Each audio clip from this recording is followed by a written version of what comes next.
how to clear Discord DMs with someone.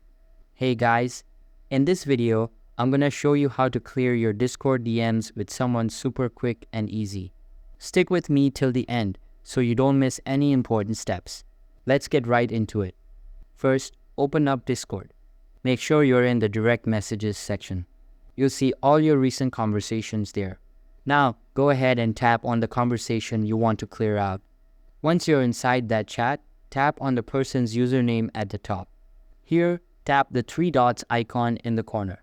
You'll see an option that says Close DM. Tap on that. That'll remove the conversation from your DM list. Don't worry, it doesn't block the person or delete your account or anything like that. It just hides the chat from your list. If you want to go even further, you can delete individual messages that you've sent. Just long press on any of your own messages and tap Delete Message. Keep in mind, though this only works for messages you sent. You can't delete messages sent by the other person. So yeah, that's how you clear or remove DMs on Discord. Hope this helped. If it did, I'd really appreciate it if you hit that like button and subscribe for more simple how-tos like this. Thanks for watching.